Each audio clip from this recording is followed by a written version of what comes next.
Friends, मैं शालिनी इस royal kitchen से। आज जन्माष्टमी के पावन अवसर पर हम बनाने जा रहे हैं बहुत सारी मिठाइयाँ। तो सबसे पहले ऑन पब्लिक डिमांड मैं बना रही हूँ यहाँ पर आज पोस्त की बर्फी। तो देखते हैं पोस्त की बर्फी के लिए पहले हम लोग क्या करेंगे। तो ये जो है पोस्त की बर्फी हम बना रहे हैं, जिसको हम पॉपी सीड्स भी बोलते हैं। तो मैंने ये ऐसे 50 ग्राम के आपको मार्केट में मिल जाएंगे, 3 पैकेट लिए हैं और इन पैकेट्स को हम काट लेंगे। और इनको जो है मैंने करीबन ये 150 ग्राम पोस्त है या पॉपी सीड्स, इसको हम लोग बिल्कुल मध्यम आंच पे हम लोग इसको रोस्ट करेंगे, ठीक है। और आपको क्या होगा, रोस्ट करने के बाद एक सौंधी सौंधी सी स्मेल आनी इसमें शुरू हो जाएगी। जब ये स्मेल सौंधी सौंधी सी आपको आनी शुरू हो जाए तो समझिए कि आपका जो है पोस्त वो हो गया। और इसका थोड़ा सा कलर भी जो है वो डार्क ब्राउन कलर का हो जाता है। तो ऐसा रोस्ट करने में करीबन 5 मिनट लगते हैं। तो 5 मिनट तक आप हल्का हल्का सा इसको हिलाते भी रहिए। तो इसको हम एक प्लेट में ट्रांसफर कर लेंगे ताकि ये ठंडा हो जाए और उसके बाद हम इसको पीसेंगे ठंडा होने के बाद। तो आपका ऐसा कलर आ जाएगा पोस्त का। और अब जब ये थोड़ा सा ठंडा होने रख दीजिए और उसके बाद इसको पीस लीजिए। जो भुना था वो पीस लिया है। तो अब इस पोस्त को हम लोग कढ़ाई में निकाल लेंगे। देखिए आप ऐसा कलर आना चाहिए आपके पोस्त का। और इसमें हम लोग जितना ही पोस्त था उतना ही खोआ भी मिक्स करेंगे।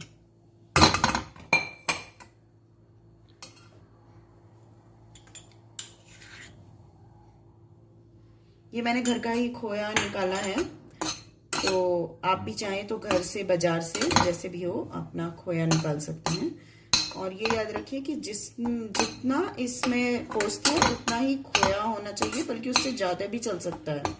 अगर हमने 150 ग्राम पोस्त लिया है तो कम से कम 200 ग्राम हमारा खोया इसमें जा सकता है, क्योंकि पोस्त जो है वो बहुत ही गर्म भी होता है, स्ट्रांग होता है।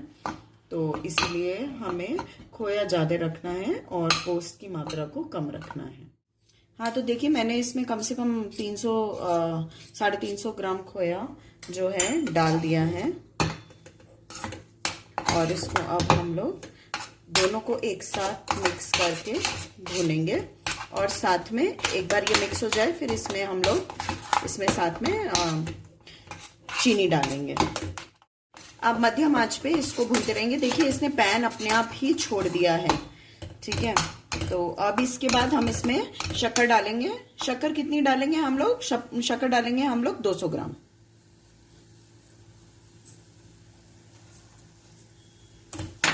क्योंकि अगर शक्कर इसमें कम होगी तो ये बर्फी हमारी जमेगी नहीं। तो इसीलिए इसमें शक्कर बराबर डालनी है।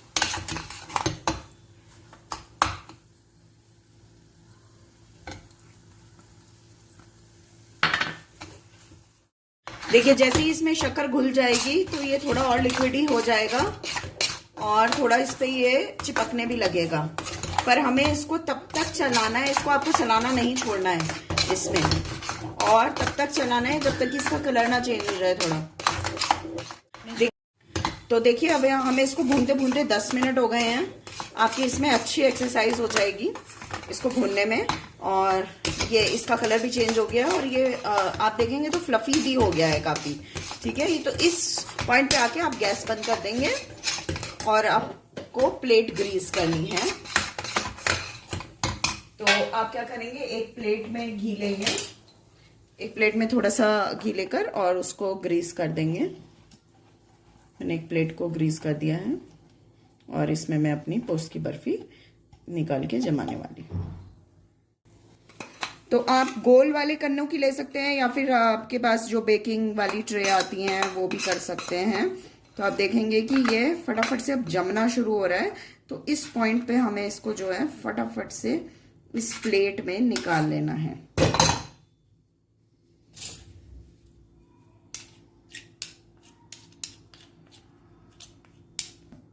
तो अब देखिए हम लोग इसको ऊपर से थोड़ा सा फ्लैटन कर देंगे और ये हमारे पूरा प्लेट में एकदम सेट हो चुका है। आपको अपने ऊपर डिपेंड है कि आपको कितनी थिकनेस चाहिए उसकी बर्फी की, तो आप उस हिसाब से उसकी थिकनेस रख सकते हैं। जब आप इसको ऐसे घुमाएंगे ना और ऐसे ऐसे करेंगे तो क्या होता है कि ये सेट हो जाती है अपने आप, और जो इसका घी वगैरह होता है ना बर्फी का, तो वो अपने आप ऊपर आ जाता है इसका, ताकि इसका टेक्सचर जो है वो बिल्कुल ही स्मूथ सिल्की लगे। और इसको ठंडा होने के बाद हम लोग इसको पीसेस में कट करेंगे। तो इसको ठंडा होने के लिए अब हम रख देंगे फैन में। अब मेरी बर्फ़ी ठंडी हो गई है, तो अब मैं इस पोस्ट की बर्फ़ी को कट कर लूँगी। आप अपने मन चाहे शेप्स में इसको कट कर सकते हैं। देखिए बिल्कुल स्मूथ बर्फ़ी ये बनी है और टेस्ट में भी लाजवाब लग रही है। सो आप इसको अपने मन हिसाब से अपने तरह से पीसेस में छोटे बड़े जैसे आपकी टेस्ट में लगे आप वैसा कट कर सकते हैं।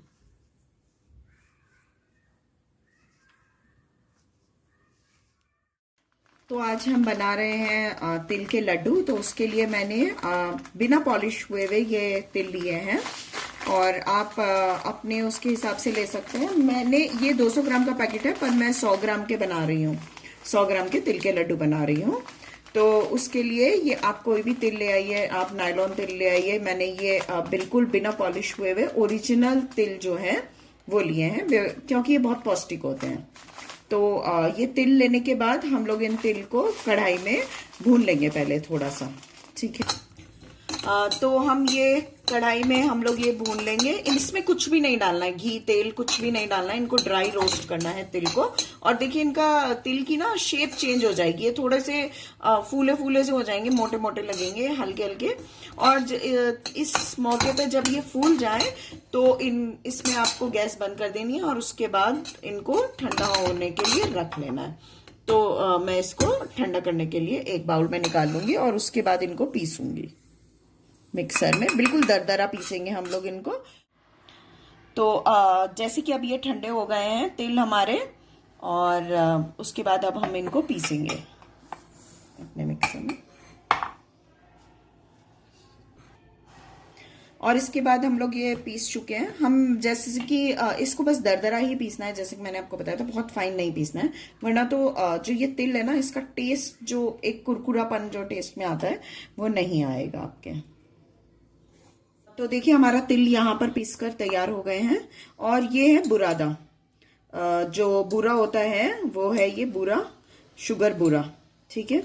तो ये अगर आपको इजीली मिल जाए तो ठीक है, नहीं मिले तो आप कैस्टर शुगर भी यूज कर सकते हैं और जैगरी पाउडर भी यूज कर सकते हैं आप, हेल्थ कॉन्शियस हैं तो। और ये है मावा, हमारा खोया मावा ये है।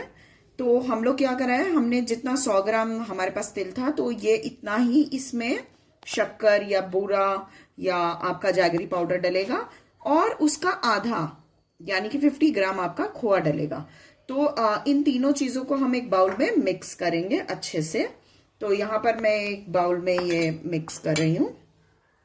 ये हमने तिल का जो हमने पाउडर बनाया था रोस्ट करा हुआ तिल का वो करेंगे हम लोग मिक्स, और उसके बाद हम लोग इसमें ये बूरा मिक्स कर लेंगे। थोड़ा पहले थोड़ा थोड़ा मिक्स करेंगे, और अगर आप कम मीठा खाते हैं तो आप बहुत कम यूज कर सकते हैं। और हम लोग ये खोआ मिक्स करेंगे इसके अंदर, और ये सारी चीजों को मिक्स करके इनके लड्डू की तरह बना लेंगे इनको। तो देखिए तो हमने सारी चीजें यहाँ पर मिक्स कर ली हैं, और उसके बाद हम इनके छोटे छोटे लड्डू बनाएंगे। छोटे छोटे, बिल्कुल छोटे छोटे लड्डू हम इनके बनाएंगे। आप चाहें तो इन पे काजू लगा सकते हैं, बादाम लगा सकते हैं, ये आपके अपने ऊपर है। बाकी इसमें आप इलायची वगैरह मत डालिए, क्योंकि तिल का अपना टेस्ट जो होता है ना वो बहुत टेस्टी होता है, तो वो किसी और के फ्लेवर से बिगड़ सकता है। तो हम इनके छोटे छोटे गोल गोल ऐसे लड्डू बना देंगे। तो देखिए हमारे तिल के लड्डू तैयार हो गए हैं, और आप अपने लड्डू गोपाल जी को इन लड्डुओं का भोग लगा सकते हैं। तो हमने जब अवसर जन्माष्टमी का हो तो हम अपने लड्डू गोपाल को लड्डू के बिना कैसे छोड़ दें। तो आइए इसी मौके पर हम लोग एक बहुत ही झटपट तैयार होने वाले और बहुत ही स्वादिष्ट और जो बच्चों को भी बहुत पसंद आते हैं ऐसे लड्डू बनाते हैं। तो उसके लिए ये इंग्रेडिएंट्स की जरूरत पड़ेगी। ये है नारियल का बुरादा, जो कि बहुत रेडीली बाजार में इजीली अवेलेबल हो जाता है। आप नारियल का बुरादा करके लेंगे तो आपको ऐसे पैकेट में ये व्हाइट कलर का नारियल बुरादा मिल जाएगा, बहुत इजीली किसी भी सुपरमार्केट में मिल जाता है। साथ ही में आपको चाहिए ये बूरा। आप शुगर पाउडर ले सकते हैं, बूरा ले सकते हैं, या जो केक में डालने वाली शुगर होती है वो वाली शुगर भी ले सकते हैं। साथ ही में चाहिए आपको खोआ। ये मैंने घर में ही खोआ निकाला है, आप भी घर में या मार्केट का कोई भी खोआ ले सकते हैं।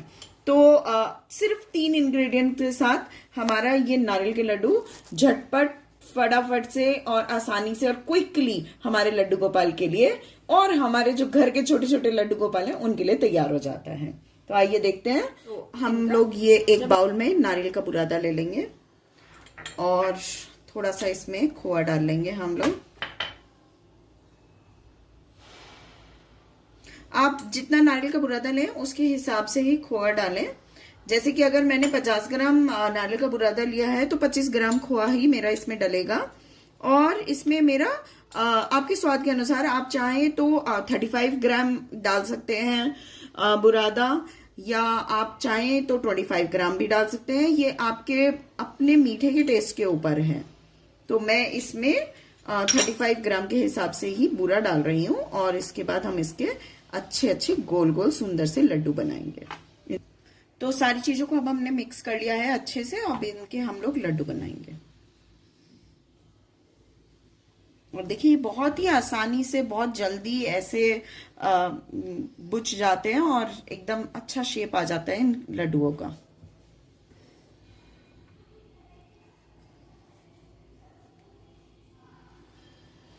आप इनको चाहें तो ऐसे सिलेंड्रिकल शेप भी दे सकते हैं और चाहें तो गोल शेप भी दे सकते हैं, ऐसे वाली।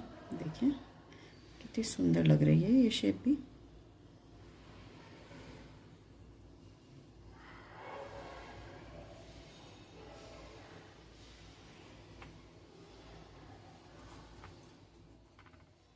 तो हम लोग ये, और देखिए आपके ये स्वादिष्ट ऐसे नारियल के लड्डू तैयार हैं। आप इनको थोड़ा सा नारियल के बुरादे और बादाम फ्लेक्स के साथ इनको डेकोरेट कर सकते हैं। एंड योर लड्डू, नारियल लड्डू इज रेडी। सो अगर आपको पसंद आए हो तो प्लीज लाइक एंड सब्सक्राइब करिए शालिनीज रॉयल किचन को। आने वाली हैं जन्माष्टमी की खूब सारी मिठाइयाँ और recipes. Please do like and subscribe. Thank you.